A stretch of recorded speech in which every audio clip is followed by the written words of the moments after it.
All right, we will soon get started. Can you just try to write something in the chat, like where are you guys from? Just write your country. We can just see where. I'm from Italy. Got someone from Germany. Got someone from India. Hungary. USA, Kenya. Cool. So much diversity. So I think we'll just wait 1 or 2 minutes before we get started. We got a lot of stuff to cover in this webinar today. Both got like a lot of theory to cover and a lot of code to write. And this is not going to be like the pre-practiced live coding session where nothing goes wrong. This is actually real feature development, and yeah, I'm basically just developing some new features for an app I'm coding for myself. And I was thinking I might as well just turn on the camera and share my screen, and then you might be so lucky to learn something on the way. Since I'm gonna write the code anyway, so I might as well just teach you something while I do it. So yeah, before we get started, so this is Zoom webinars. In Zoom webinars, there are a Q&A tab you can see in the bottom of the window, and if you at some points in the presentation, I will just answer some of your Angular questions. So if you have any questions, you can just go into the Q&A tab, and you can just ask your questions, and you can even like comment on each other's questions, and you can upvote each other's question. And I will just take the questions from the top on and just answer them when I got time, when I'm not doing any live coding and I'm not doing anything else. So you might be sitting with some specific Angular questions that I might be able to help you with. So I think we will just get started. So I will just share my screen and show you the agenda.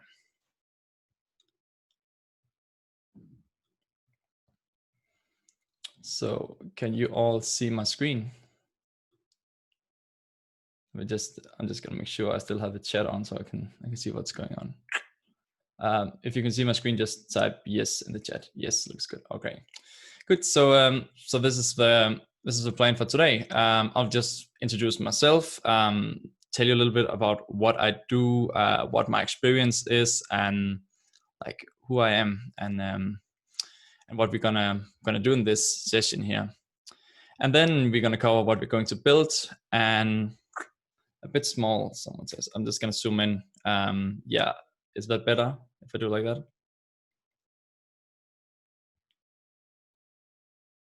Yeah. So so yeah, I'm gonna show you what we're going to build. And yeah, it's this course portal I'm building, because I got kind of sick of my old course portal I used for my course, Angular Architect Accelerator. So I thought I might as well just build my own, and then I can share with you in the process of how to do this, because it's a really good learning experience to create these kind of CRUD apps, because CRUD apps are basically what you're doing all the time when you're building Angular applications. You are doing reads, updates, deletes, and creates. And yeah, this session will be recorded, and I probably will post it on YouTube after, so you can go and watch it after as well. So don't worry about that. And yeah, I'm gonna walk you through the system. It's a system based on NX, a monorepo, and I got like a client app and an admin app, and I got a service which uses Firebase functions with GraphQL. And then we're gonna build some features from scratch, actually. And yeah, so who am I? My name is Christian Ludemann. I am a Danish Angular consultant. I help companies with Angular development, and I also teach Angular development. You might have seen me from my site here, christianludemann.com, where I post a blog post about Angular development, and just trying to be helpful and share a pragmatic blog post about usually about problems I've solved for clients. So if you want pragmatic Angular tips, this is the way to go about it, and go check it out here. And I'm 27 years old. I have been working with lots of different clients and industries with Angular development, and I have kind of find my a magic formula for how I do Angular development, because what I found out is that regardless of the industry I'm working with, that could be like very regulated industries like banking and this kind of stuff, and more free industries like a startup. It's almost the same principles you follow in all the situations, and this is the principles I'm covering in my course, Angular Architecture Accelerator. So I wanted to share with you some of the principles behind that. And these principles are stuff like building a reactive architecture, building something that's scalable, that can scale from when it's a little startup to something that grows and grows and grows, which is what I'm actually working with now. I'm working with a client now where we are 60 developers working in the same monorepo. So it's really test how you can build a really scalable architecture.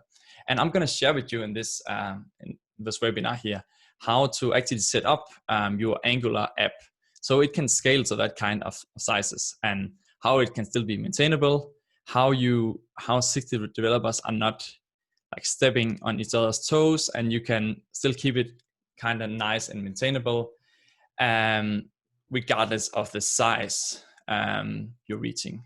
Actually, you should be able to go faster and faster as your architecture grows, because you have more reusable building blocks when it's set up the right way.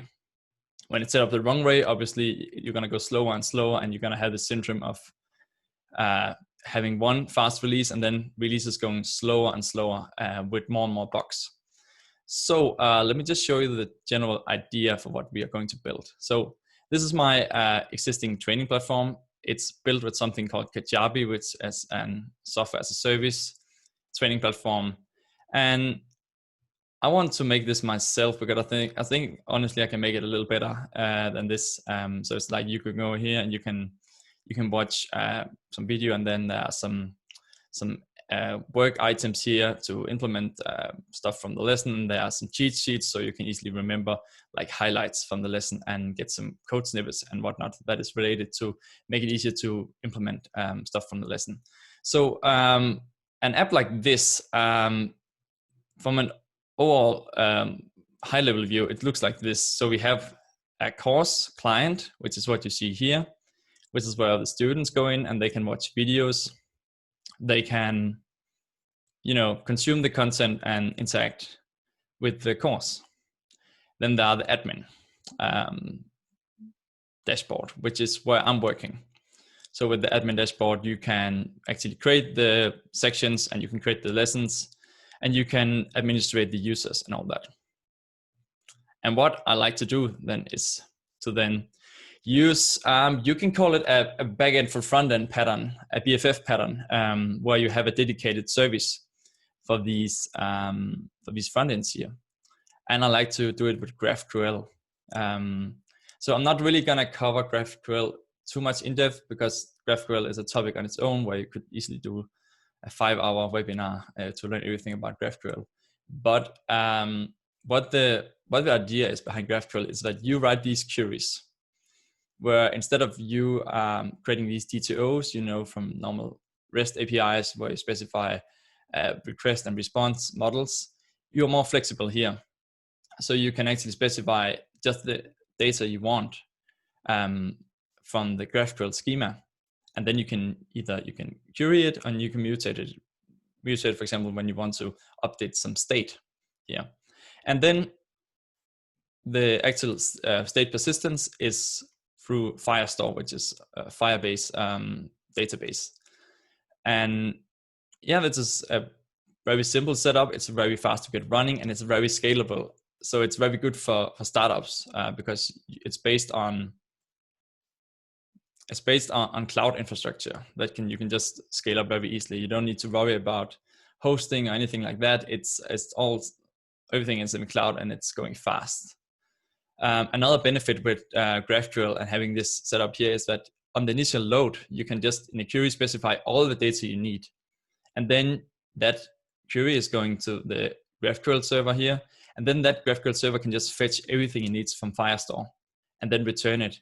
And because these two things are normally in high proximity, so they are normally on the same network, then this request here goes fast, way faster than this, because the client can be everywhere in the world, can be far away from the actual server that hosts these. So, but when you specify everything you need, then you're only going to get one round trip. So you specify everything you want of data for the initial load, for example, and then that's going to be resolved. It's called in GraphQL. We have these resolvers for different paths of the schema, and yeah, then the data you are requesting in the query is going to be returned here. So this is very nice to have that set up. So I'm not using any Firebase in the Angular apps. All the Firebase works is right in here, because I like that more because of that abstraction here. Because it's just GraphQL and you just query what data you want, and this is more performant. Also, this is less data usage as well, because you can just specify just the amount of data you want to present on the specific page instead of you overfetching data. So I'm just gonna take a sip. So this is the general idea for the architecture. And I started doing this architecture like 1.5 years ago, and I haven't really seen like the core principles behind this, anything that works better than this. So that's why I still recommend it. There are things you can do when you want to scale this further, and also this is something I'm covering in my course, so I'm not gonna explain that too much here. But what it's about is you have these different apps here, and then for each of the apps, I create a library dedicated for each of these. So basically what I'm trying to do is I'm creating a layered architecture. So this is the UI layer, you can say, with the features here. This is the Angular components, the pages and such. So this is the facade, the data access facade, which is actually getting the data and making sure to fetch data, and you can fetch data, for example, from GraphQL, and you can do it directly through Angular Firestore and stuff like that. So just having this abstraction in place, make sure that we are not coupling how we present stuff with how we're getting the data. Because what I very often see in Angular apps, even for developers that knows this is not clean architecture, because they have been doing this on the backend side for decades. They have been splitting up in stuff like onion architectures and all this stuff with the repository patterns and all these nice abstractions and facades, for example, you have been doing on the backend for a long time. And these days, front-end apps, I often see them getting more complicated and need more code to maintain than the backend apps. So having this scalable architecture in place, it's crucial, and I would say it's more important than it is on the backend to have that layered architecture in place. So that means UI should be separated from data access. So we get that by having this in separate libraries. And why do we have it in separate libraries? I can talk a little bit about NX. So NX is this monorepo tool, and it's built upon the Angular CLI schematics. And what you can do with it, there are two primary benefits with NX. So just creating the whole folder structure here and creating the libraries, you don't need NX for that. You can do it with just pure Angular the Angular packages as you get them.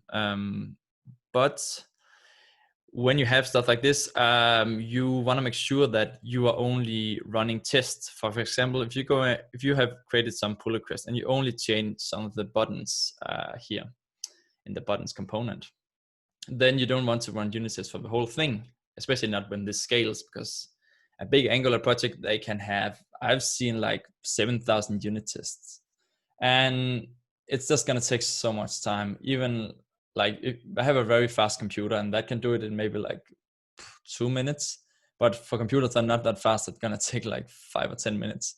And even on the CI, it's going to take forever.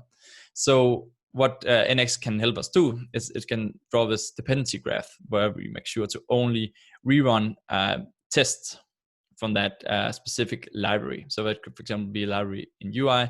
Then if we change something here, we will only need to run unit tests from buttons, model, these two parts of the library, instead of running against everything here. So that's a big improvement of the DevOps CI, because it's way faster to only run these. Another thing is module boundaries. So when we create rules like the UI layer should not depend directly on stuff like NGIX, Redux, third-party vendors, HTTP services. All this could be either external vendors, or it could be data access related, something that should not be in the UI layer. What we can do is we can create an index file here in the root of a library, like the library we have here. And then we can just expose, for example, this facade right here. This facade here. And then this is the only thing that you can access. And so basically what NX also gives you is these tiers and rules that make sure that you cannot access anything outside of the index file. And if you try to, for example, import this HTTP service directly here, you will get an error. So also you can make sure that the dependency graph between libraries. So you can set up so that this course client library can only be referenced from the course client here, using some tagging mechanism. I can call that shortly, but I'd rather show you some real coding. But yeah, there's a lot of benefits with having this NX monorepo in place. And yeah, there are more ways you can scale this. This is, I think, a good initial point. But as your application grows and grows, you can do as you always do with software engineering, where you take some bit of the code and you extract it out and move it into like a smaller bit. Either like it could be a smaller class. In this context, it's smaller libraries. So when a library has grown too big, you can just extract it to smaller libraries. And yeah, there are these module boundaries between libraries where you can, for example, make sure that utils can only depend on other util libraries, data access can only depend on util, and you have like feature libraries like auth can depend on UI and such. So you control the direction of dependencies. So it's not going completely nuts where everyone can import everyone. You want to get this under control, especially as this grows. So you actually have some kind of encapsulation. That's what you're getting here, because only what's exposed in the index file from each library is gonna be accessible outside. Yeah, that's the general idea, and I can just show you what I got until now. So I had this set up until now. This is the new course portal. I have just set up the client here with some dummy data. This is not the real course. This is just some dummy data just to show the look. And this is kind of how I want it to look. I might change the colors a little bit. But yeah, this is the general idea of the look of the course. I think this is nice, where you have action items here, so you can make sure that you've done all action items for each week, and then some way to ask questions, to get some help as you go along the way. And I can also just show you the Firebase console setup. So yeah, it's pretty easy to get started with Firebase. You just go to Firebase console and you can create an account, log in with your Google account, and then you get all these nice features here. So one of them is authentication, where you can add users here from different means. Like you can have them sign up via email and password. You can have them sign up via Google login, Facebook, Twitter, and such. And yeah, this is pretty simple, and it works for pretty nice. Yeah, it just works actually. And I can just show you how it's set up. So we had this auth service where you can interact using Angular Fire auth, it's called. So we got this Angular Fire auth library, but got this very high level API where we can do stuff like this. So yeah, we can do stuff like create user with email and password, sign in with user, and such. Yeah, it really takes care a lot of the OAuth and OpenID Connect magic. You don't really need to think too much about it, and you can also add claims to users. For example, so you have an admin user and you have just regular students, and you can then authenticate based on these claims. So yeah, this is actually all you need to get started. You need this this auth service that can just do some login and do some logout, and yeah, you just call this and you just send in some email and password, and you are good to go. And I can just show you the form. Actually, I don't have a logout right now, so maybe I can show it here. I don't know if this if I just go and clear the application data, I should be able to log out. Yeah, so this is my login page, and I can just log in like this is my test use I just created, and yeah, I'm in. So this is very simple, just a form, and you just call this high level API, and it just does all the authentication magic. I still recommend you actually learn about OAuth 2, because if you get problems and you don't know it, you will never be able to troubleshoot it, and you will be in problems, and that would not be so professional. So yeah, you should still learn it, but this just makes it very simple, and it works out of the box. So yeah, what else? So the other thing, there's three things we're gonna use from here. We're gonna use also Cloud Firestore, which is like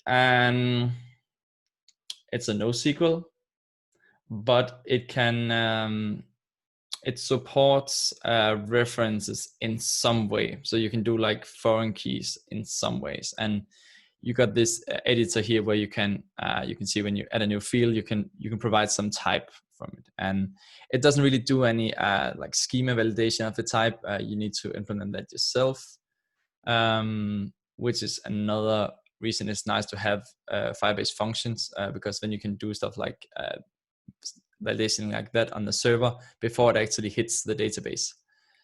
And then for actual security, so everyone can not just go and write everywhere. You can write security rules here. I haven't really set anything up, so this is actually pretty unsure. But what you can do is you can set up. So, for example, when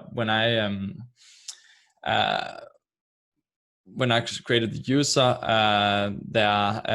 you get a user ID here where you have like your own space where you can update stuff like the lessons you have completed, where you can save stuff like this. And then you want to make sure that only this user with that user ID can go in and do that. And update this part. So yeah, you can do like access rules like that. Yeah. Yeah, that's the general idea behind this. And then there are functions. I'm just running the functions locally, so it's better I just show you in the code what the general idea is here.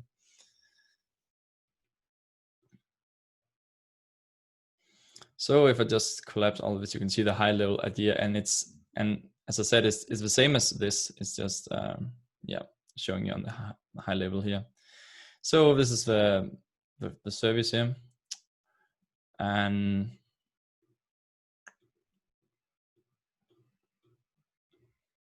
yeah, for the service here, we are setting up like this. So that it's actually like it wraps around some GraphQL server here, which we have set up with Apollo.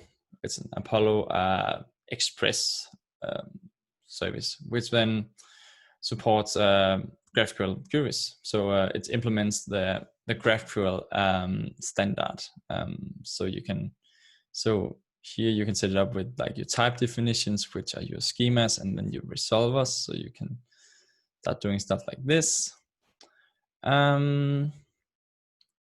So yeah, let me just see the agenda where we're at. So yeah, let me just show you the setup of the different parts. By the way, do we have any questions so far? You can just write in the Q&A pop-up, and I will just keep an eye on the questions. Yeah, so we have the client app here. And as I said, the client app is the UI layer of the application here. And that uses the course client lib here for data access. So it will inject this facade here, and this is how it's going to get the data it needs. And yeah, I will create a facade for each feature area in the application. So if I had like more feature areas, I would just create another facade. So we don't get one big bloated facade for the whole application. That would not be very maintainable. Yeah, and it's the architecture here is pretty according to the Angular best practices. So we have a core and we have a shared folder, and core is for the singleton services, and shared is for like the this is the shared declarations that we import in each of the feature modules. And then they have the feature folders here, and yeah, bits for each feature, and yeah, this is for the feature here of the different pages, so they all have like an old routing module to support lazy loading. And the main difference between the course client and the course admin app is that the course client uses NGIX, and I did it like that mostly for demonstration purpose, like to show how much more code it takes to do this in NGIX with the whole round trip with effects and selectors and reducers. And then I also created data access just using what you would call like a state service. So where instead of using a store, I'm kind of implementing my own store with these behavior subjects, where I'm still having a reactive architecture, because I think regardless of how big or small your app is, you should always have that, so you can you don't get any race conditions, and you can control. I should probably type this up. And you can control that you can get the data and subscribe to data when it's actually available, instead of setting state properties. That's something you never want to do. Let me just check here. Yeah, we got 26 people on right now. Cool. And yeah, let me just see what else. Then we got the admin app, and yeah, you already saw them here. Those are the two apps. I can just go back here. So obviously the admin app, I haven't really spent too much time designing this. It kind of looks like crap. It's just Angular material components I just dragged in there, and that's what we're gonna do today, just to make it go faster. Just to throw that in there. And yeah, this is the setup here. So you can see the sections here, and these are these expandables, and then you can click in on a section, and I just written this out so we can do this from scratch here. So I think this is the main thing we're gonna develop today. We're gonna develop that an edit. We want an edit page for the section, so we can edit stuff like the section name here, and we want to be able to have an edit form for this kind of data here. Yeah, and we are doing that using Angular material, and then we're hooking that up to we're using GraphQL to send that to Firestore. So you see the whole round trip through. And yeah, let me just see that more. So yeah, before I get started and starting into the code and starting writing this, do you have any questions? I've got a question here. Is this project containing a single app module? Yes, it is. We got an app module. This project containing single app. Do you mean a single one? We got an app module for each of the apps. So one for this app and one for this app. You can, for example, see, where do I have it here? Yeah, we got app modules. Yeah. And yeah. So just gotta take a sip. All right, let's just get started. So the first thing we're gonna build is let's start with the lessons, because I got like an empty lessons page I wanna fill out with something. So I'm just gonna do so I can show it here. I already got it here. Yeah, so we want an input field for this, this, yeah, these different parts you can provide information. So let's do that. So we'll go to the lesson admin, which is the component you've seen here, where it's all this crap here. So I'm not gonna worry about styling too much for this session. I'm probably gonna style it after. So so just to go fast, I'll just provide some quick markup. So this is, and I'm not gonna bother about translations either. I'm just gonna type it, hard code the strings. I'm gonna clean it up with handling multiple languages later. So this is gonna be edit course lesson. So we got that here, and then we got the form, and we want part of my architecture is I got this UI library, and in the UI library it's kind of like a design system or like a UI kit I'm building on the fly, which is pretty cool. So I can reuse it in other parts of the whole monorepo here. So I got this input field. It's actually just a directive. So I think, let me see, do I already have an input field? I don't think I have. I have text area. I could use a text area at some places. Yeah, this is just number validation. I'm not gonna do that right here. What else do we have?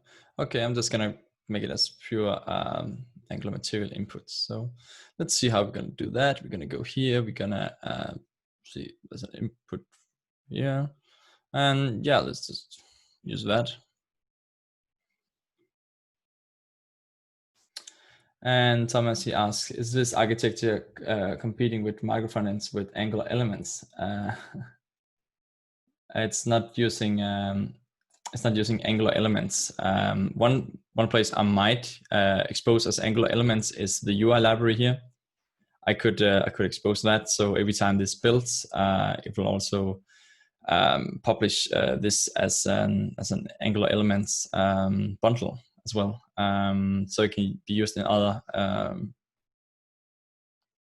in other frameworks, but yeah, nothing to do with Angular elements so far. Yeah. So let's set up some input fields. And this is like multi-form field. Yeah, okay.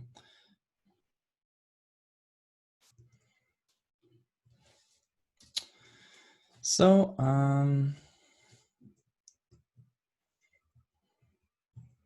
so we have like a name. I'm just gonna check. So we have my lesson. So another library I have is a library for interfaces, which is pretty cool. So I can share all the interfaces between both my backend services and my different apps. So we all can use the same models everywhere. Very reusable.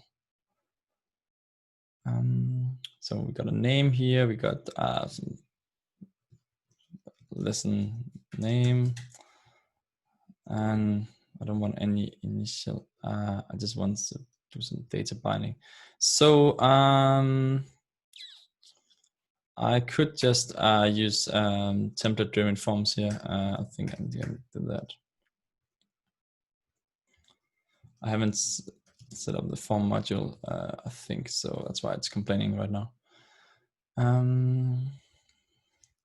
So this is going to be the name, and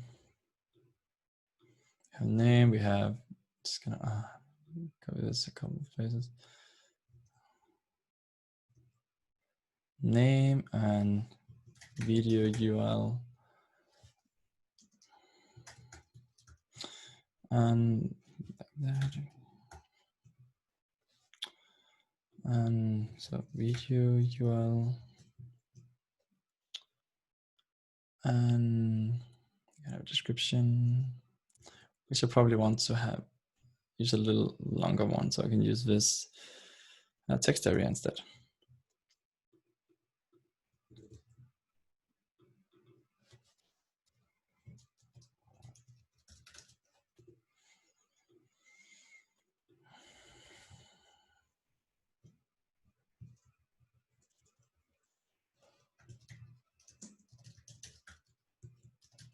Description. I think I'll just start with these three, so I can just set them up and I can just get that working and make sure it gets saved to Firebase all the way. That'll be a nice start. So let's see, we got the component. So we got a lesson, and we can access that here. Let's just see what would be a good way to go about this. So we want some save button, and that could be like a match. Let's just see what kind of nice buttons we can get. We could take like a raised primary. That might be nice. Raised primary like that. By the way, normally I would then extract these buttons to like my own button component, which so I can get all this encapsulated. So yeah, one of the, if you can take one thing away from this webinar, is just create abstractions for the both for the services and for the different dependencies that you're using, so you don't depending directly on third-party vendors like Angular Material. I know I'm doing it here just to go fast, but what I would be doing is I would extract this to components in my UI library. So whenever the UXers, they want to change the look of the application, I can just change it in one place, instead of this would be many places I need to change it later if I have custom styling for all of these parts. Just so you remember that. We will have that, and then we would, then on click, we would submit. What would be a good name? This is actually a smart component, so we can just submit it directly here.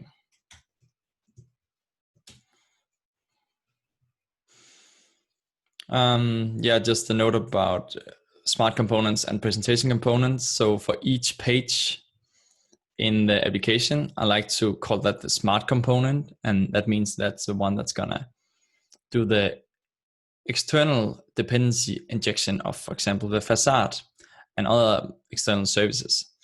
Whereas the presentation components could be like this input field here. I could extract as a presentation component.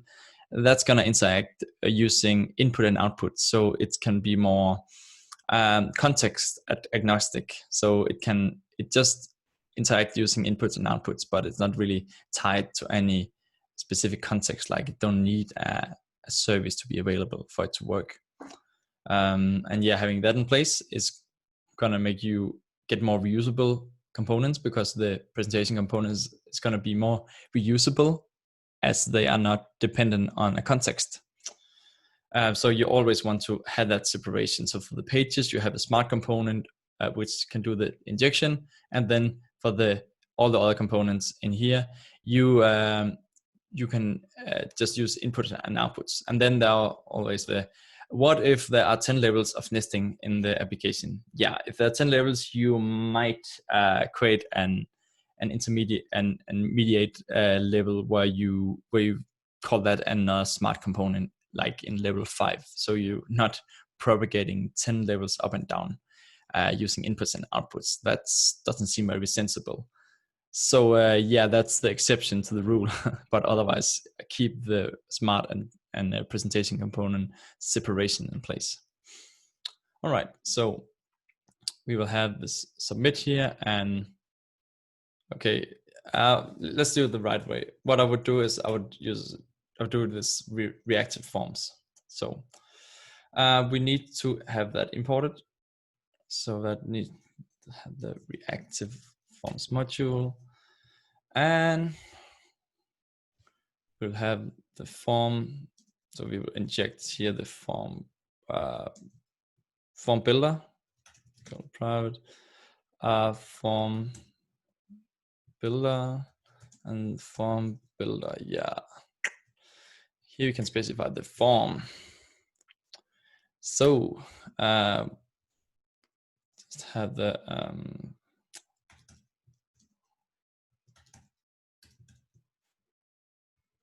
yeah. So we will have the form set up as so this dot form builder. We will create like a group, and what this takes, let's see how it is. So this takes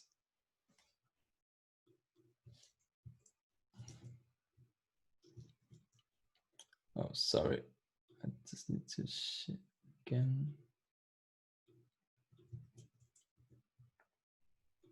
Let me just check.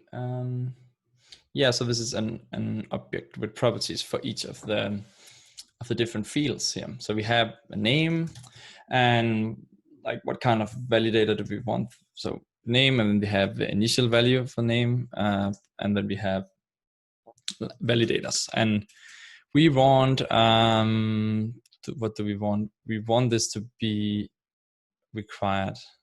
We want you to provide a name. And we have the description, and we have the video URL.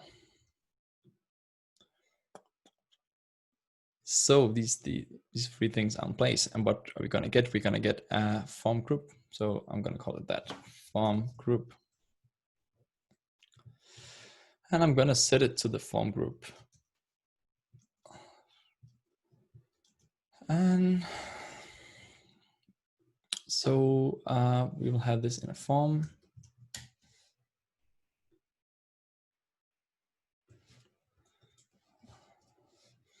And what's the problem here? No provider for control container. Form control form group. Yeah, I think just that. And then we got the form here. I could call this form group. It's probably a little bit more accurate. And yeah, we got the different parts here, and they just need to match the names. Oh shit, I need to call this form group. So this one needs to be form control name, and then it's called name, and the same thing for the other ones. I don't know what's the problem here. No provider for ng control. So yeah, just want this, and then it's happy. So this is called video URL. I'm not using ng model. Always go for reactive forms because that ties to what I said about the reactive architecture. You can better control the flow of data, and it's more testable. So that's good. And description. So we got name, description, and video URL. And when we are clicking submit here, we want to get the form group, and we want to, I could, I could have this in here. Yeah, we could just do like value changes. We didn't even get value. And yeah, we can try just to see if we can get some value out of this. Just start reading it like that. See if the form works. Just do a sanity check. This looks quite bad. We probably want. Let me just do a little bit of styling. So we have these. So I want to create a styling style sheet for it. Admin component.css, and we have this thingy, and we can do display flex.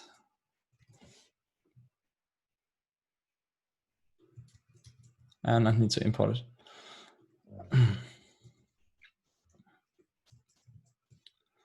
Style URLs, and you go like that there, and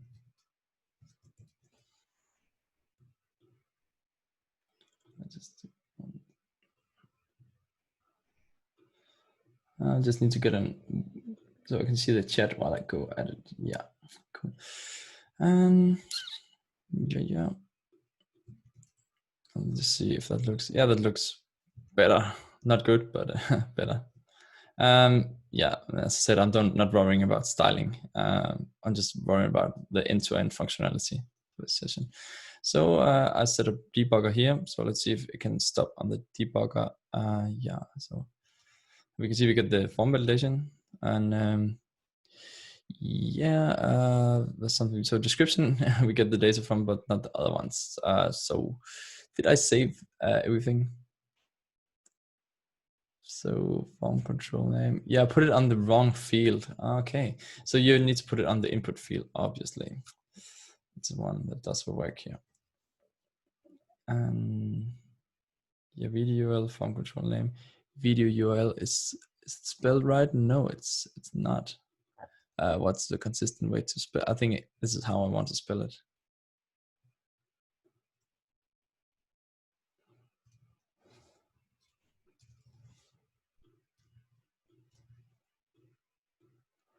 And now, yeah, now we got all the data. Okay, so we can start taking this to the next level. So now we got form fields on a page. We want to push it somewhere so it can be saved. And we also want to like show the available data we already got. So instead of just showing nothing here, I can just fetch the data here and use that. So let's see. I just put it in the form. I can do stuff like pipe, and then I just want to get it the first time.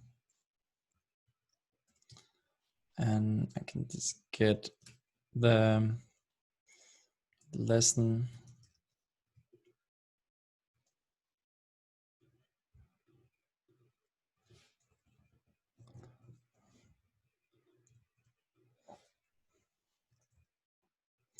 So we got some name here, we got some description here, and we got some video URL here.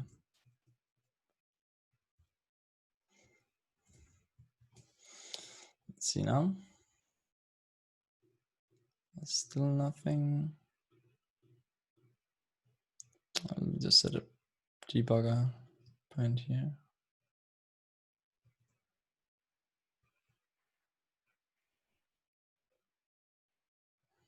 So this is null. Okay.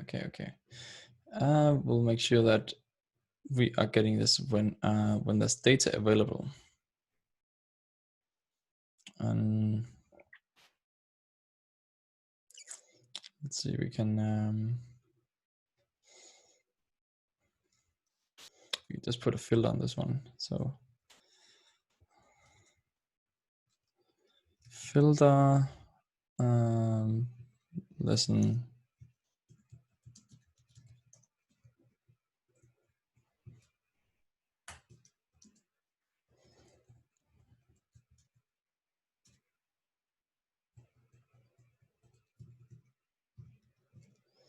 Yeah, so we make sure the lesson is available. Yeah, and oh, cool. So now we got the data, yeah, and we can change it.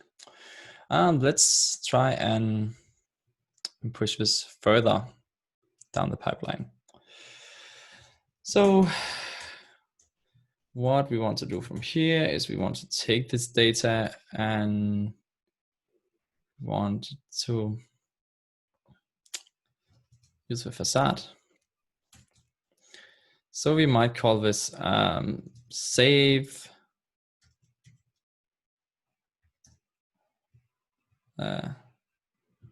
save lesson clicked. I like to name these as events because it's not tying it to how it's used, so it's more flexible. You can change that without implying some specific meaning in like your facade, because what often happens with facades is that people create commands, and in a command you are instructing the facade to do something specific, and you don't want that knowledge to be exposed through the method name on the facade. So instead, if you keep it about the event, then you are flexible. You're just handling some event. That's more scalable in that sense. Instead of you providing direct couplings. Scalable because you're not coupling directly to how it's used. So we're going to create this thing here, and we're going to provide the form value. I'm just going to make sure it can handle that. And this is going to be, so it's going to be some kind of lesson, which we got a type for here. I'm going to move this down right here. And just maybe all the way down. So the next step is that we're going to call you can call it a resource service, you can call it a repository service. It's basically the same thing. On the backend side, you would call these things a repository, but yeah, it's some resource abstraction. This is a course resource service, which does the GraphQL queries for us. So we want to, here we are instructing directly what it should do with it. So this is save lesson.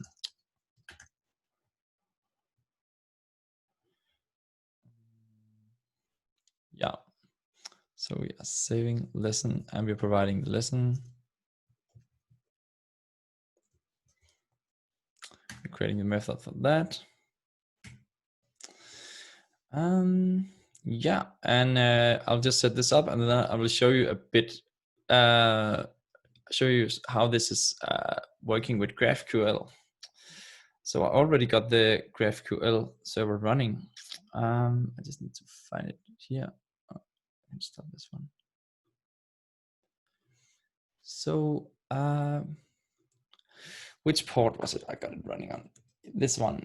Yeah, so this is GraphQL. This is where you can do the queries, query data. We just do a sanity check. Yeah, it's still working. So in GraphQL, you got queries and you got mutations, and we want to do a mutation right now because we want to update listen.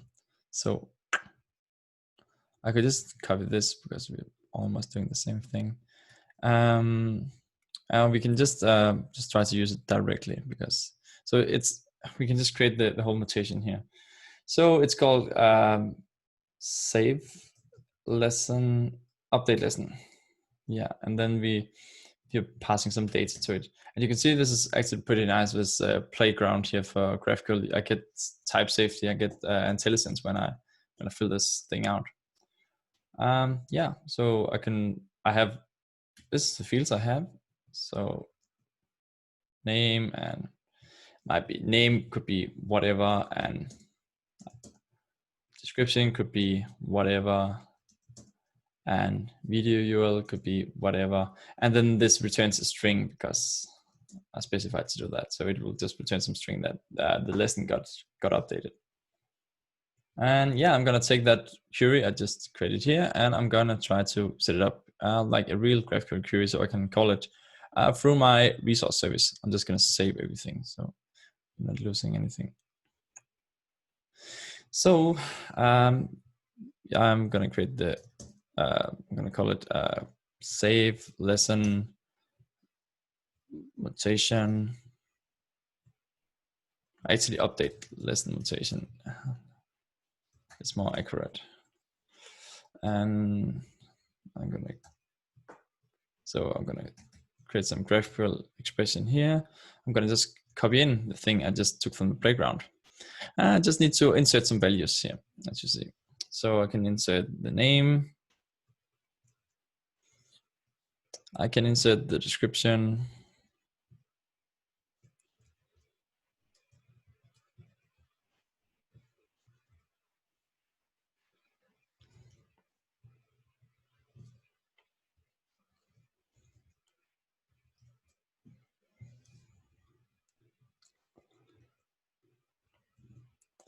And I can do the mutation like that. Yeah, and that should fire the mutation, and then I can just show you what happens on the server to make this work. So we are firing this update lesson mutation. That is using the let's see here. So in the schema we have the lesson mutations, we have the update lesson, and got these different values you can provide. One important thing I need to provide is also the ID of the lesson. I will just need to get that. I can just get that as I can just get it from Firebase.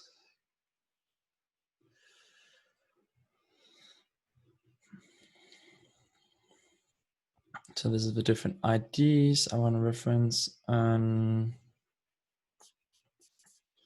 not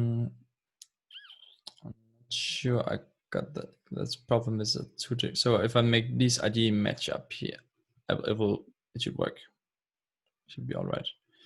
So I'm just gonna do that.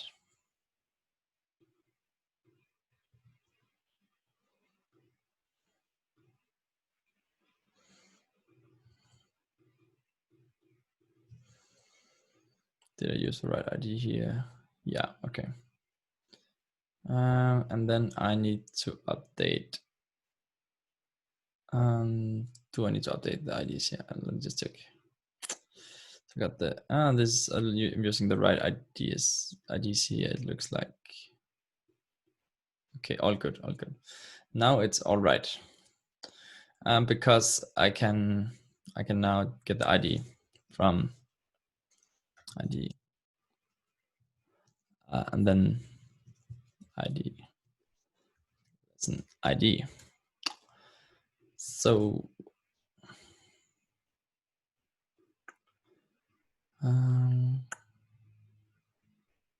yeah, I just need to refresh. Now it's not really working anymore because I changed the ID structure. I hope it can load again. Let me just get rid of this and it, yeah, okay.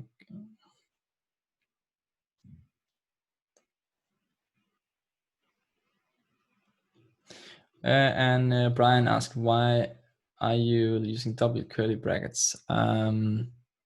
So why I'm not using inline 172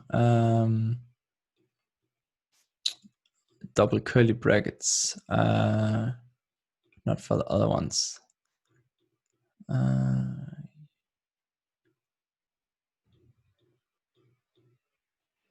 I'm not sure what you mean. I only see one curly bracket inside description. Oh yeah, that's a mistake. Yeah, thank you. That's gonna cost me some trouble later if I didn't fix that.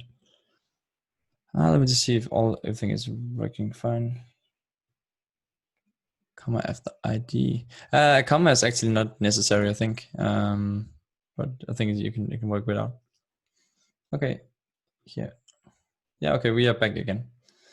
And so far so good. And I'm just gonna provide a debugger here so we can see it go all the way to here. And then in the yeah, I wanted to show you the service, GraphQL service, how that was set up. Just that, and then okay. So we got lesson schema. It's set up like this. It just specifies what's acceptable values I can provide to this function. It's like a function you can call here. And then this is corresponding to this name here that I used in the schema. And then the parameters I passed to the function.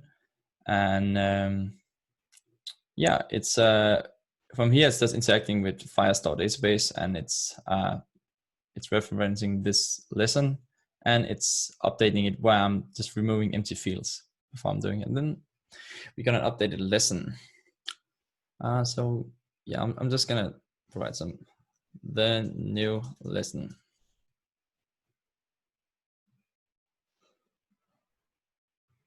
Okay, and ID is undefined.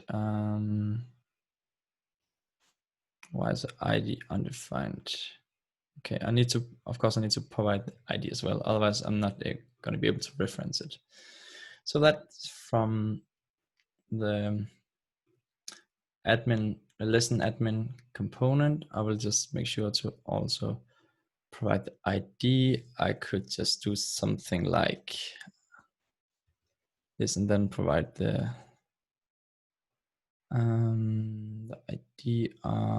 That's gonna be a little annoying because I don't have it right here. What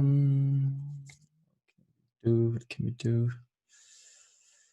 I think I got it in the view anyways.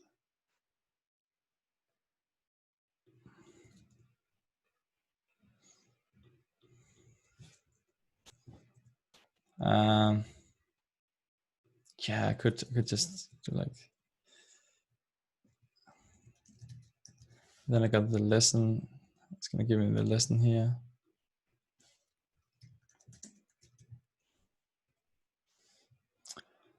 Oh, what's the problem here? Maybe I need to envelope it in somewhere. Or I could just do something that's pretty ugly. I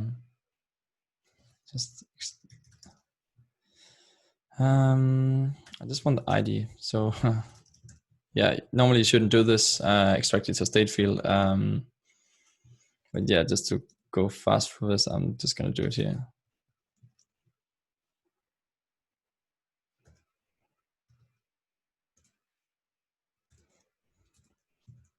think actually this whole form, normally I would extract the whole form to a presentation component because it's going to make it easier. Then I could just pass down the lesson here, and then it wouldn't be this, you would avoid these subscribes here because I could just async pipe it down and just send it up again. Yeah, that would be a little more simple, but this works of course as well. And it can make me just demonstrate this whole flow. And then, yeah, it's just gonna be as lesson ID is string. Yeah, of course, ID. So now we also got an ID with us.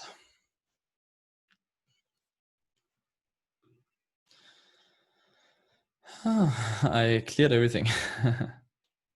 Oh no, it's still here. So the new lesson, let's try that again. And now we got the ID, and we got the name, and we got the description, and we got the video. So let's try and save it. And let's see what response we got. Do we have some kind of error response? Yeah, it said it went good. But obviously not. So we got an error. Yeah, okay. Let's put the form CRUD instance. Yeah, okay. It's because it's not getting one initially.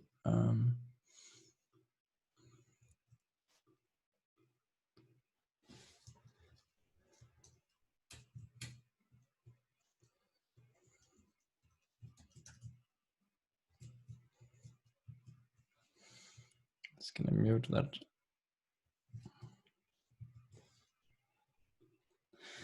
And then Augusto, he writes, we are subscribing to the lessons observable, and then creating the form is better than building an empty form and then patching the value. Subscribing to the lesson observable and then creating the form. I think that might be,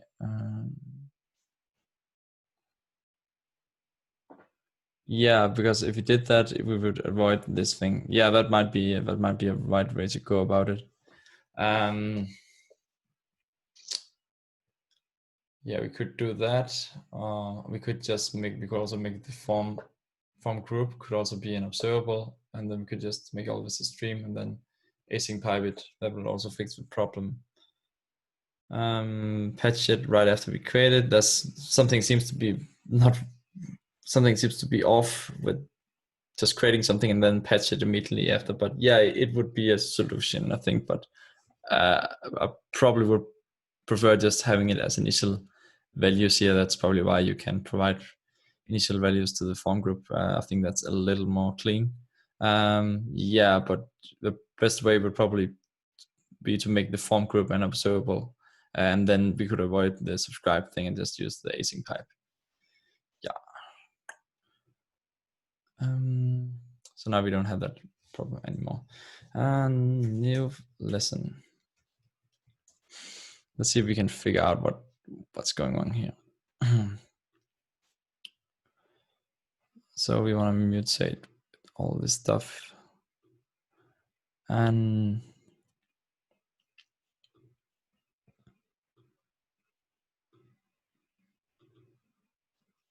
I can just copy this because I can use it in the, I can troubleshoot it in GraphQL.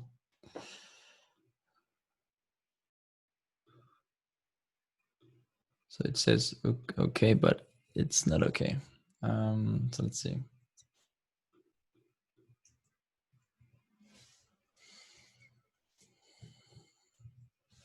I can prettify this. Yeah, sure. Yeah, let's go. Updated lesson.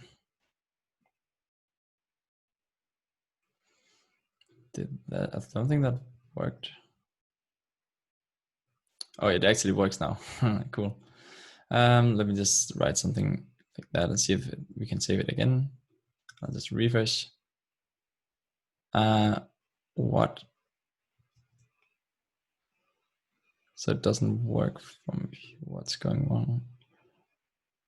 on.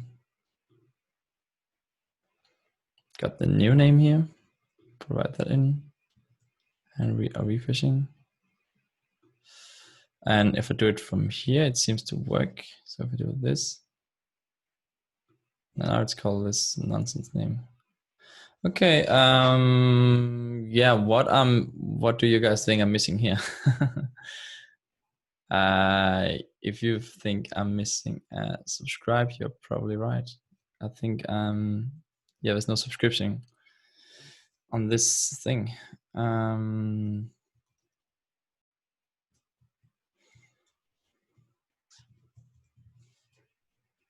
I think that's what's going wrong, because I just took the exact same thing and it worked in GraphQL.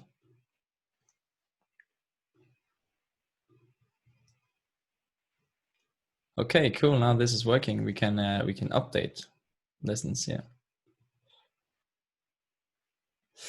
Okay, let's do the next thing and let's make some way to create a new lesson. So what would be a nice way to do it? Probably we should have some create lesson button under this where it can create a new lesson, and it will just create an empty lesson, and then we can just update it as before. That will make it simple. And then at the end of this, we could create it. We probably want the delete button to be inside of here. So let's make some create functionality. So I'm just taking what I already got here. And yeah, we're gonna have some create function, create lesson. Okay.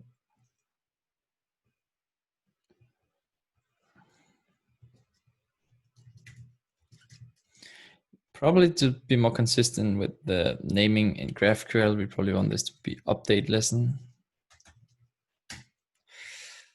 And we got a create lesson, and we will also have delete lesson. So I'm just gonna create all the different variants of this.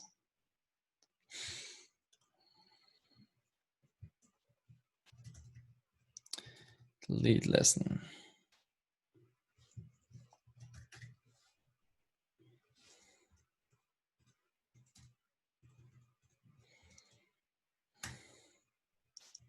I'm just gonna build all of these at once.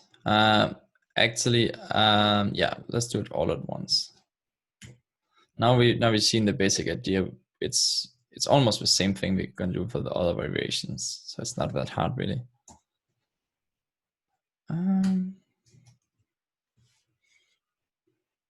Yeah, let's look at how we create stuff in GraphQL. So we have the create function here. It doesn't need that much actually. We can provide data to it, but we definitely don't need to. Let me see. So all this set stuff is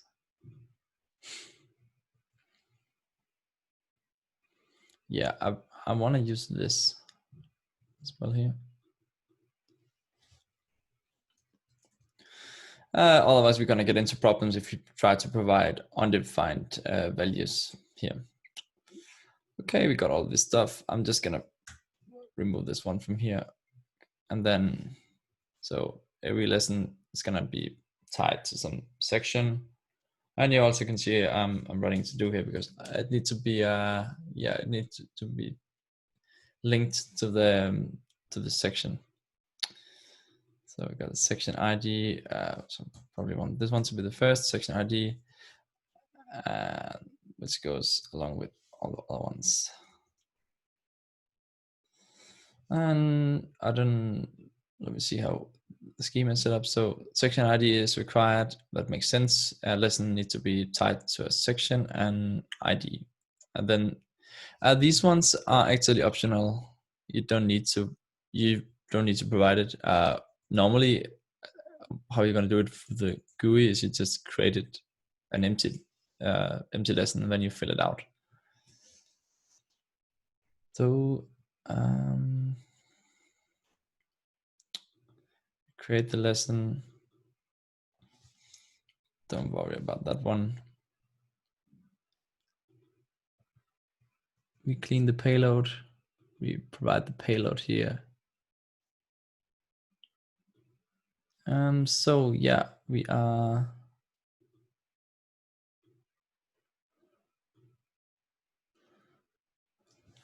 This is actually a sections reference. So collection. Yeah. Okay. So we're getting. I actually could make this more simple. I just wanted to get the section first of all. So I'm gonna do it like this. Then call it section, and then it's the section ID, which is what I provide here.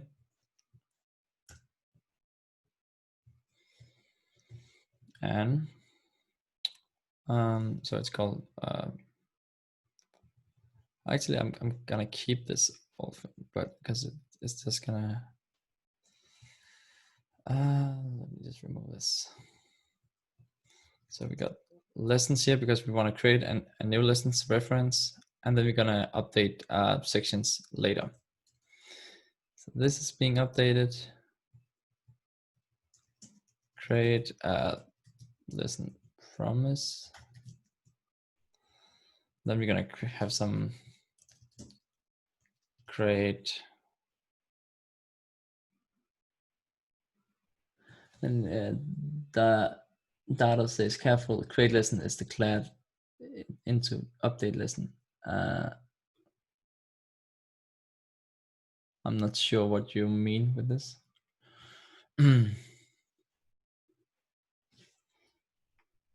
But okay, yeah, so I want to also update section promise. Okay, we can just go back to this when I return to it. I'll just keep an eye on that. So we reference the document, so files.db, that document, that's how you reference some document. And as you saw here, it's called sections. So I want to reference whatever is the relevant section, and this section got these lessons, and I can add them as references. So I go sections, and then I got the section ID, and I will then update the lessons. Let me just see. Yeah, actually I want to add a new lesson. So I probably need to do a read before I can do this. I can just like I can get that stuff. And I can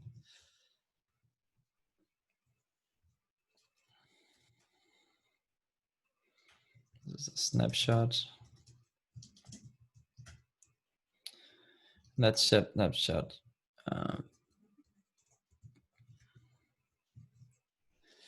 Snapshot got some data, which is the section, and then I can. Okay, so now I got the section. I can do this merge thingy, which I need to do here, and this is going to be part of the update section promise.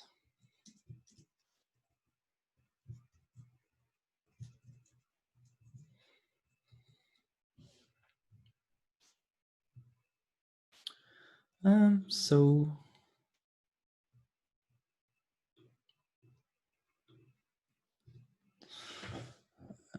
just plus this up. So I don't know. This might be a little bit too big.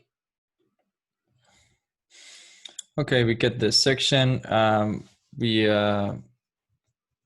get like the new lessons, and so section dot.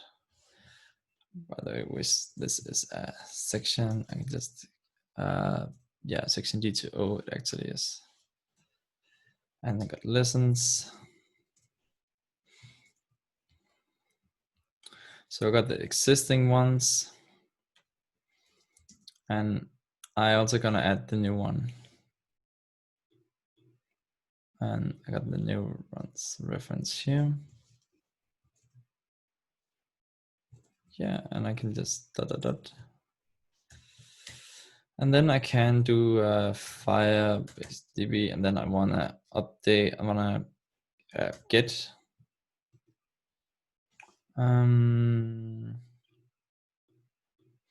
Maybe I should just extract this reference because I'm gonna reuse it. So it's called section ref.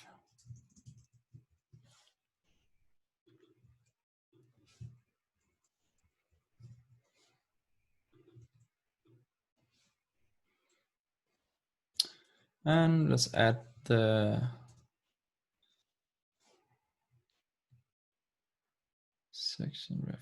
Okay, so let's just add that here. We can just do an update on it and update it with whatever we like. So we got lessons, and we want that to be lessons, new lessons. Sorry. And then we can just return some. Don't need to do that.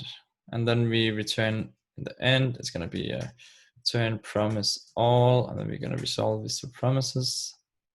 Gonna have the first one. Gonna have the second one.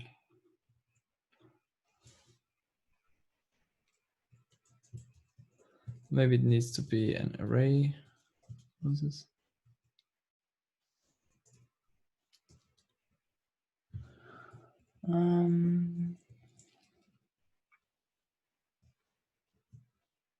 Yeah, and then we could write something like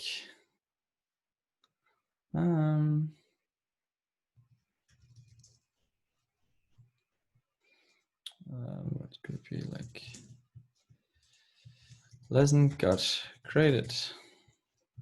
And yeah, this is not covering error handling. I think this will always return a 200 response from GraphQL every time. So if this is not in a real setup, you would have some kind of response codes you could rely upon here, but this is not covered here. So this now we can remove this thing because we just implemented that. So we're gonna create a new lesson. It's gonna be quite empty, but you could provide some payload to it. I'm just gonna move this close together, and then when we're gonna take the lesson and we're gonna create, update it in here, and yeah. So let's try and do that. So how we're gonna do it is we will create a new button for it. And I want to put that in panel description. So we've got like an option here where we can put something.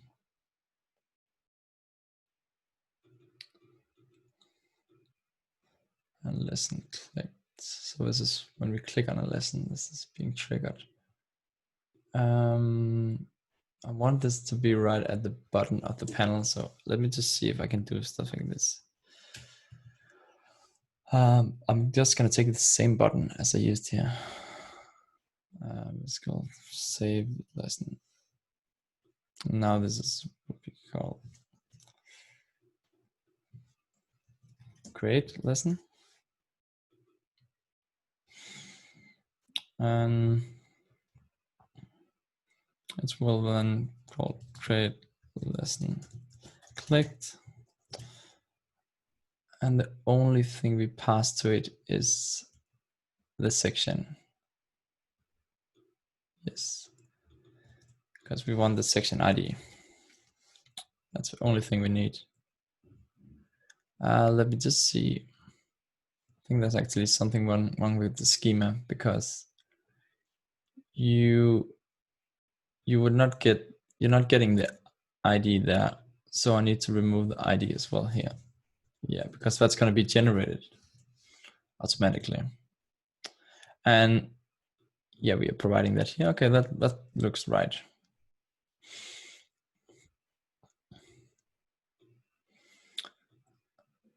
Okay, I'm just gonna close some of these windows so I don't get too confused. Okay, so let's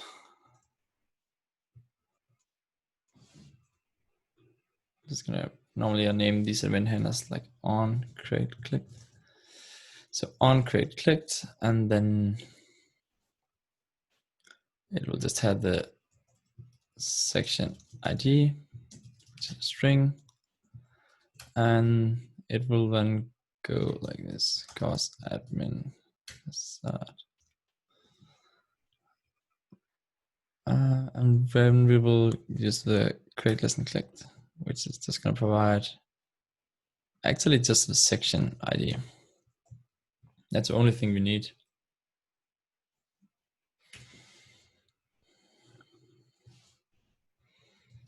Section ID, string. We're providing that here. Didn't I just create these?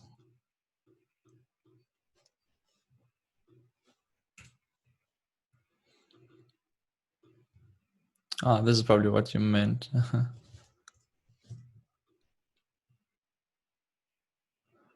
Yeah.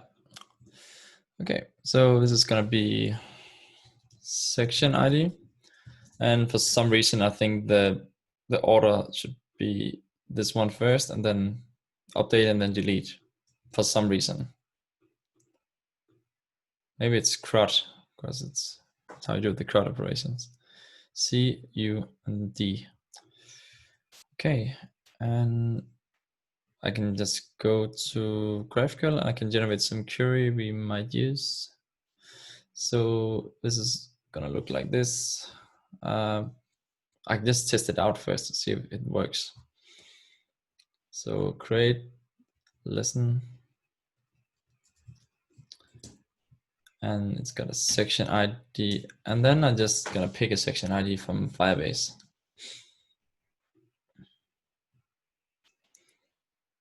And we could take this, it already got some existing ones. Is that the one we are showing here? Nah, I screwed something up here, so it's not compiling right now. Okay, let's take this one. We take this section and we pass it in. Yeah. And we just try and see what happens. Lessons got created. Okay, let's see. Yeah, it works. Let's do it one more time. Okay, so we're actually able to create lessons now. Pretty cool. And let me see if the lessons is here as well. So yeah, okay, we get like an almost completely empty lesson, which is exactly what we want. Okay, so we got update, we got create, now we're gonna do delete. And of course, I'm also gonna make the create work in here. So I can just take this create mutation. You see it's very easy when you got it working in the GraphQL playground, because then I can just, that's the wrong one. Sorry about that. What did I just do here? Like that. Okay. And I think I broke this one. I need to go a little back here. Yeah, before I mess this thing up. So this goes up here. And I want this to be here later. And I'm almost doing the same thing, so I can just copy paste this thing in. And I can just copy the query here, and I can do like this, and I can just do some formatting to make it look nicer. And this was a section ID string, and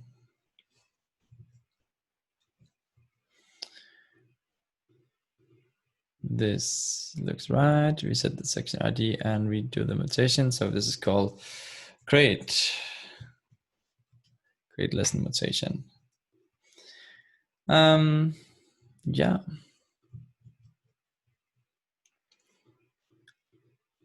By the way, if you want to see how to do a unit test for all of this, if you're interested, we can do another webinar maybe where we're covering this in more TDD like way, where we write some unit tests for these different parts of the code. Because normally I would require all of this to be 100% unit tested. The only thing that's not always is presentation components, because if it's very presentational, TypeScript test and JavaScript test are not really gonna cover it that well normally anyways. So, but stuff like this data access logic and business logic should definitely be covered by unit test. Just a side note on that. So create lesson, and I might as well just do the delete lesson as well, because it's so similar. ID, and then ID, and I think I could just do actually like that. This is called the law of the meter. You only pass in what you need for the context. So that's why I'm not passing the whole lesson, but only the specific lesson ID I need. And now we are dealing with delete. And here we got delete lesson. So delete lesson and delete lesson notation. All right. So I'm just gonna hook that up to the facade here all the way. So as I said, this could just be done like that. Yeah. I'm just gonna log in again. Sorry, there's no spinner here. I probably should have created that. What is going wrong here? Map of undefined. So I screwed something up. No Apollo error. Map of undefined. I think I know. Probably these new lessons I created. Something is messing up on Firebase.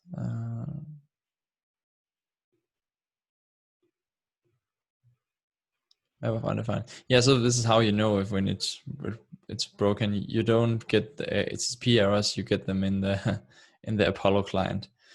So map of undefined. So it's because the lessons. Is it? What could that be? Yeah, it's probably some just null reference thing I need to handle on my GraphQL service just to make it more resilient. And I would guess it's this resolver. I would get so I know it's something with map, and it can be some of these lessons map, and I would expect it to maybe be the resources thing. I don't think there's any.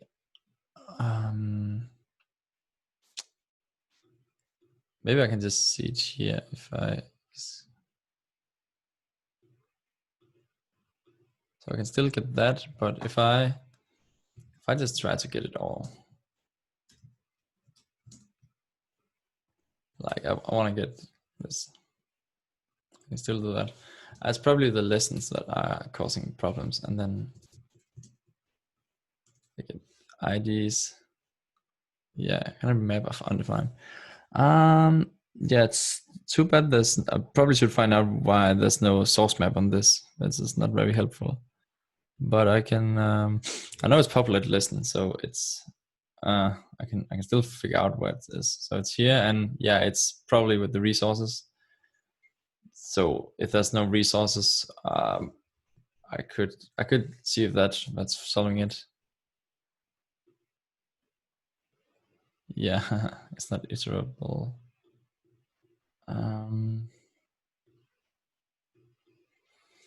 So map is probably was here. The problem was. So if there's no resources, I shouldn't try to iterate on it.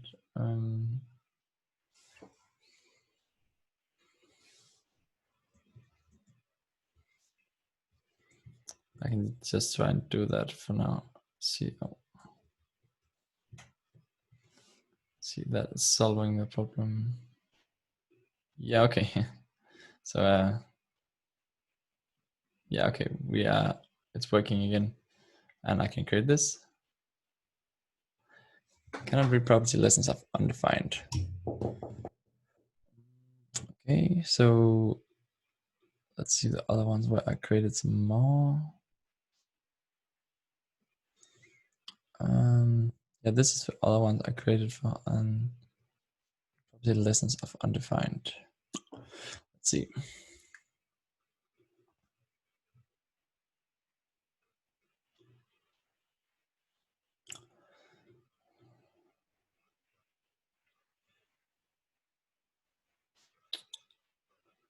So distance of undefined. I can just do the same thing. It's I can just check if I can create a lesson here.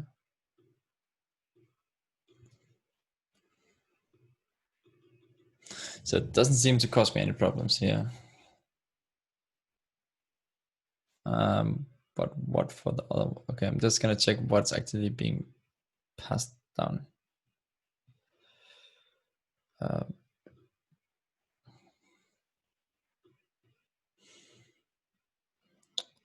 So we're creating the lesson. We are setting the section ID. Okay, running it. This is 0. Is it?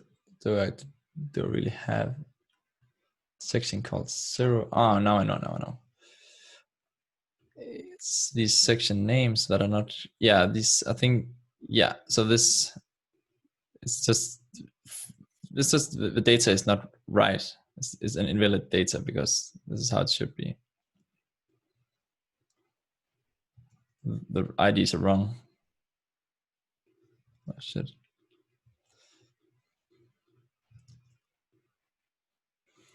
So this is right, this is right, this is right, and this is right. Okay. Now I can try again. And I will create it and I can refresh. Okay, I think we're gonna get some more, but they're empty, which they probably should be. I probably should create some placeholder text or something where it's like click here to edit. But yeah, I can go in here and then I can probably fill them out like that. I can save them. I can go back. I can refresh it.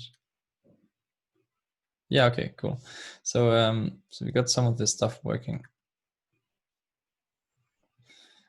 And yeah, of course we wanted to update immediately. Let's see what we can do about that. So we can create it and then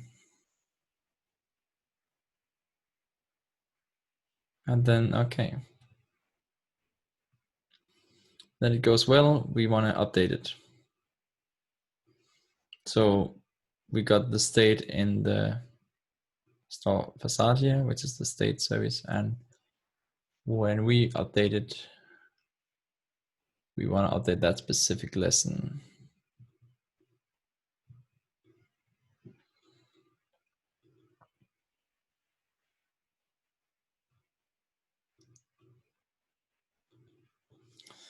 Let's see. So when we create one, we want to add in the subscribe. Maybe we want to.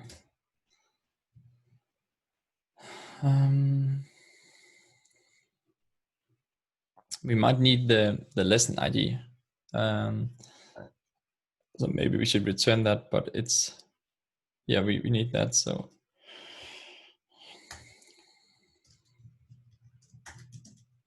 we could do something like that and then make sure GraphQL is giving us that. And then we could just add it to the lessons.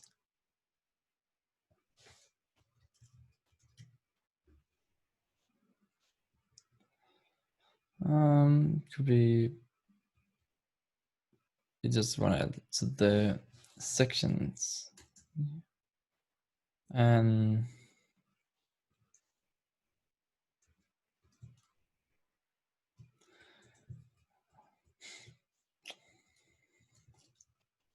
we got the section subject, we got some,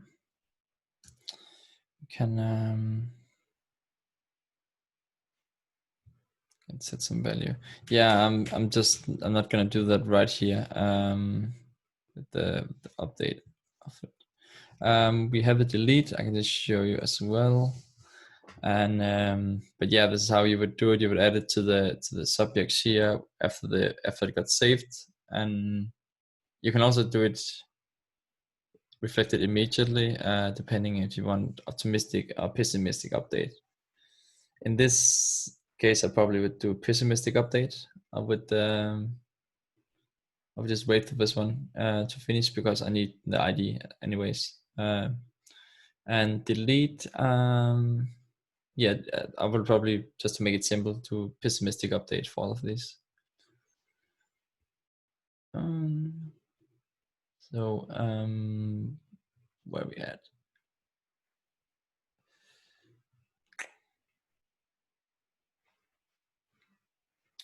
Yeah, let's do some delete logic. So let's delete this one, for example. So I'm gonna make a delete button here.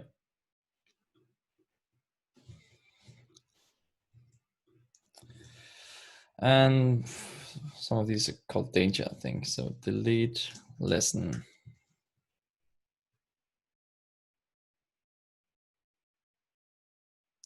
Not showing course admin, it's the wrong place. So it's right there.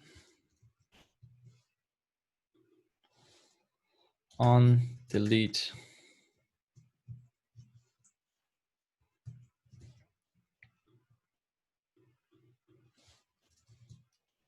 So on delete, and this dot course admin facade, and then delete lesson clicked. You can provide the lesson ID, which we are gonna get the same way. We get it right here.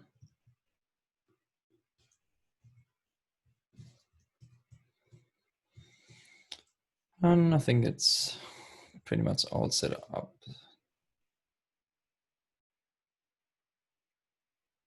So we got delete. Let me just see if I can get some nicer buttons. I can do the warn.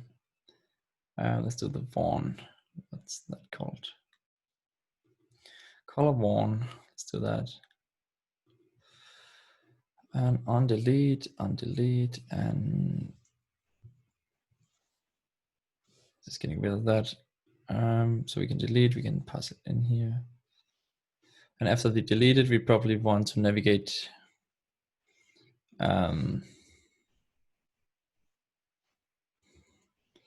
Probably want to subscribe to this, and then this is done. Do we need to do it here? No, we don't need to do it here. We just call this thing, and that will navigate us back to where we came from. So private router, getting the router. We're doing a router navigate.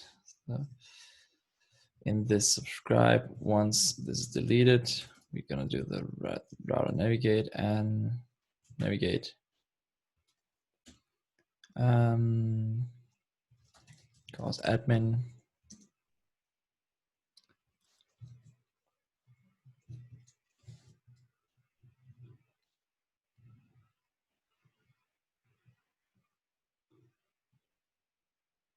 got some problem here. Bad request. We can just try it out in the playground to delete something. When we delete, we want to remove it from two places. We want to remove it from the reference and the references in the sections, and also just from the sections. So reference the ID there, and we delete it and delete the lesson. Then we want. We probably need section as well. That's probably why we're getting bad requests now. We want this, yeah, we want this section ID as well. So this is delete delete lesson promise, and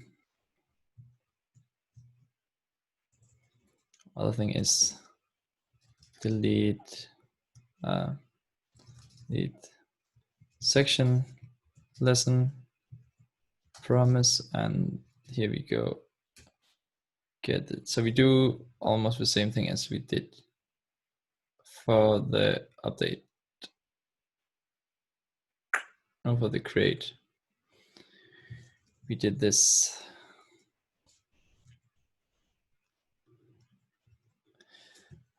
And we can start getting it, and then we can do then, and then we get the snapshot.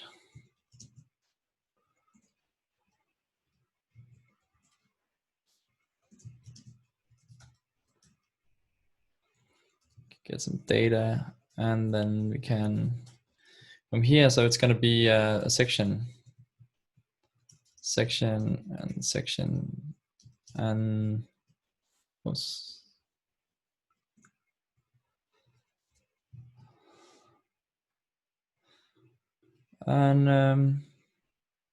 yeah, we're gonna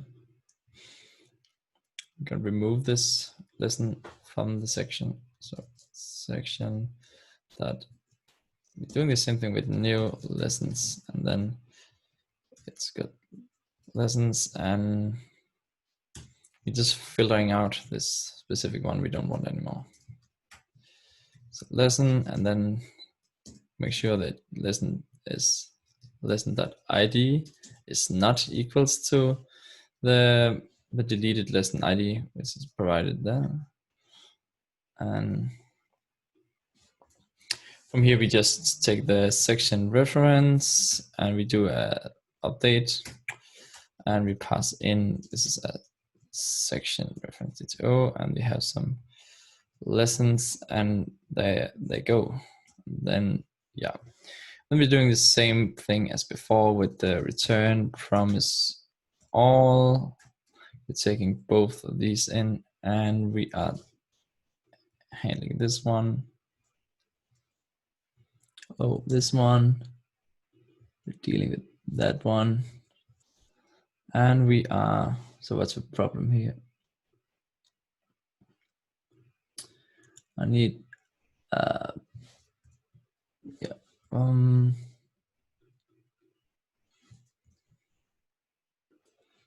this is adding up, and this is good, and then I need just close this one, yeah. And then I can do then, and then I can write lesson, lesson deleted. And as I said, when I'm creating it, I want this one to return the ID. So instead of writing this, I want it to be the ID, which we got right new lesson ref.id, like that. So yeah.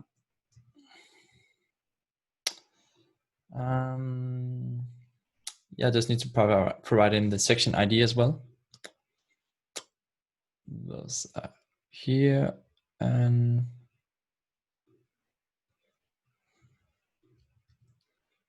those are here.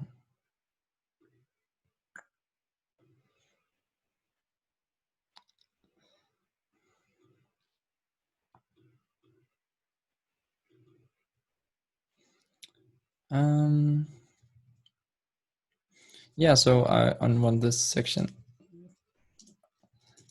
ID to be like that, and then I want to provide that in here, section ID as well, string, and like that. I can provide a comma here and go back and find that usages. So this one becomes the same here, like that, and yeah, then we just need the section ID, and if I'm lucky, I can.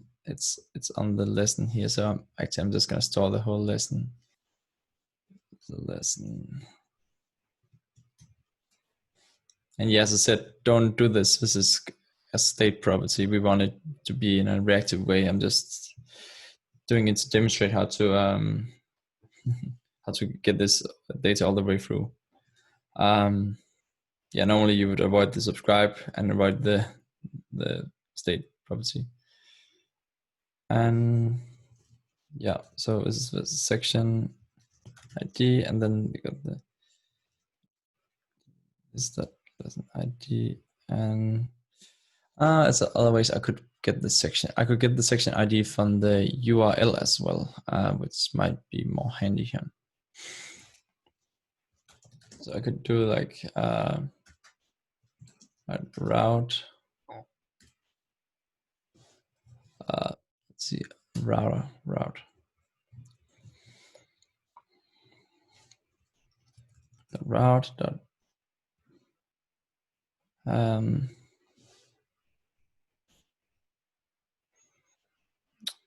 just want to get the param.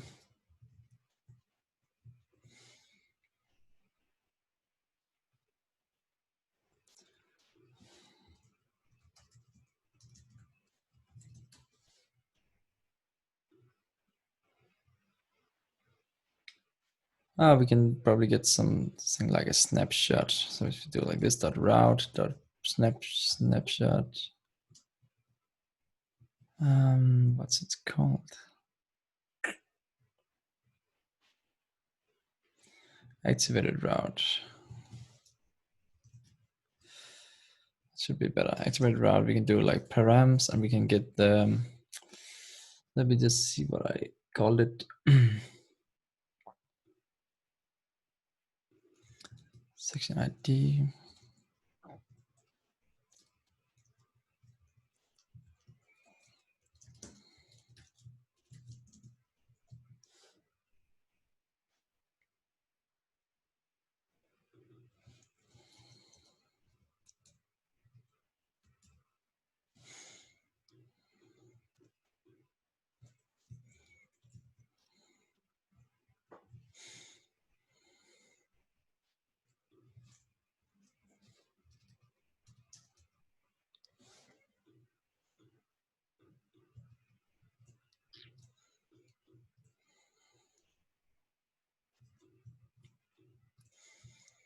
And as I said, what would be a better way is just to have this extracted as a presentation component.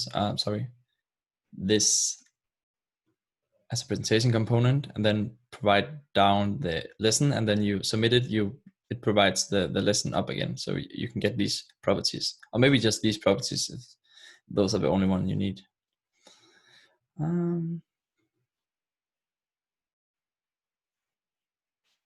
So yeah, now you should be able to delete it, and it works. We get back and it's deleted. We can try one more time.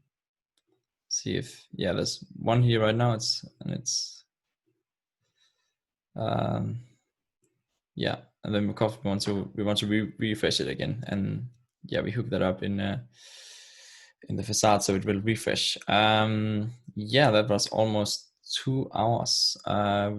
We went through this. So let's see. So yeah, we went through the CRUD operations of this and got that working. And you saw how to use Firebase end to end and saw this architecture.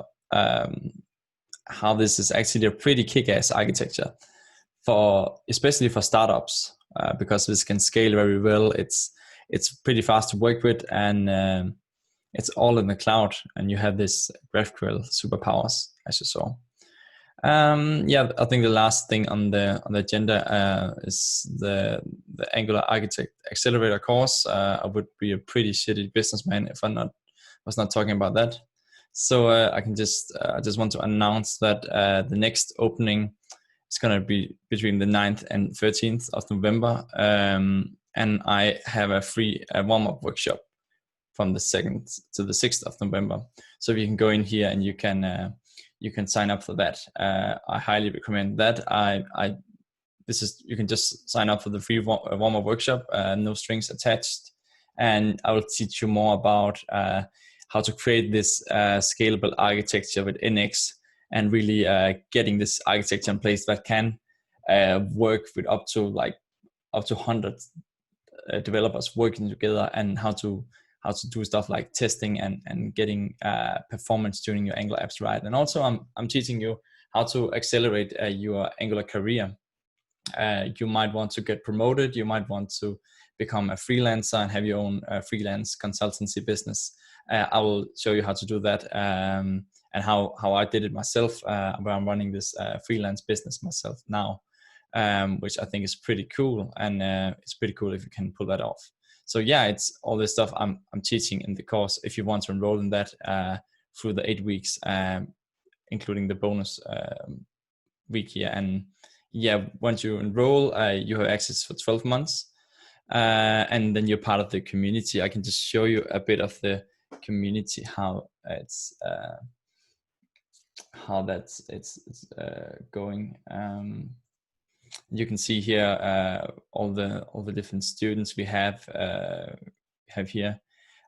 We have a couple of success stories, like students who got promoted from senior developer to director of software engineering and architecture. So yeah, this is really something I recommend that you take a look at. And if you are on this especially if you're on this mid-level developer level, and you want to accelerate fast to become a senior or lead developer, or you want to become a freelancer, which is what I'm doing, this is definitely the course for you, because it will teach you all that and make it happen very fast. We're talking like in the couple of months, you'll have the knowledge to do all of this stuff, because this is just a systematic manifestation of what I'm doing over and over again for new clients when I'm joining new clients. And yeah, you can actually make a lot of money if you just go and implement this stuff end to end, because it teaches you all you need to know to act like an Angular architect, all the way from setting up the DevOps pipeline to get the teams efficient, where you can actually start acting like a coach for big development department. Testing, I'm showing you all the different parts of testing, different testing strategy that actually works, and is realistic, and the right approach to doing TDD testing that you can actually use. A lot of people, they say they do 100% TDD, but I worked with these people, and it's not true. No one really does 100% TDD, but I found this middle ground where I'm sharing it in my course here. A lot of Angular patterns that you will find handy, especially with NGIX if you're looking into that, and state management, which can simplify a lot of stuff. Performance tuning Angular apps, where it's something I've been hired in for a number of times, for just to performance tune either load time or runtime for applications. And it's pretty hard to do, but I'm showing the systematic way to do it. Angular production scenarios. So all the pragmatic tips that you cannot find online. You can try to read all the blog posts you want, but this is how to actually do it in real setups. And this is what the course is about. It's about you either working on your own hobby project, or you working on your full-time job or your client work and whatever it is, and you implement this stuff for yourself, because I provide cheat sheets and worksheets for each lesson that will show you exactly step by step what code to use and how to do everything, also with video instructions for everything, including the community and the Q&A sessions each week, where you can also ask for help all the time. So yeah, definitely recommend checking that out. I'll just provide the link here in the chat. Let me just find the chat. So we have like, yeah, I think we're running out of time. Do we have a last question before I'm calling this off?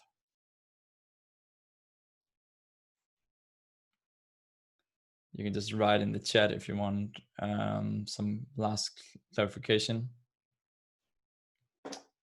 And Augustus says, great session. Thank you very much. I'm going to upload this on YouTube so you can rewatch it. And yeah, we might do some other session later. For now, I'm just going to, yeah, I already explained what I'm going to clean up. Of course, the UI is going to be cleaned up. The reload after I save is going to be cleaned up. So it actually is reflecting the save right away. There's also some fields not showing, not mapped correctly.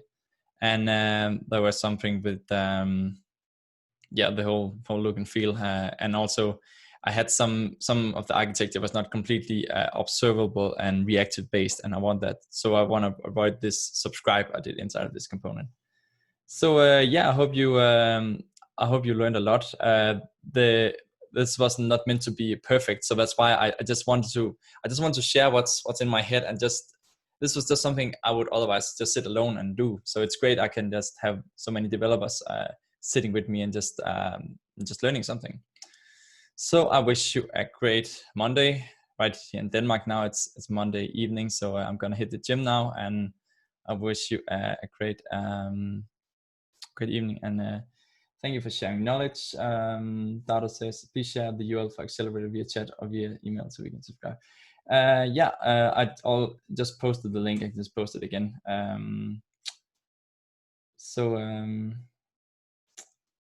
So yeah, I hope to see a lot of you in the free workshop before the next course opening. And of course, I hope many of you to become my new students and you really kick ass with your career together with me on the next 12 months. So yeah, I really hope to see you there. I'm sure we can make some great things happening together. So yeah, I'm running out of time now. Thank you for your time. Thank you for watching, and yeah, have a great evening. Bye.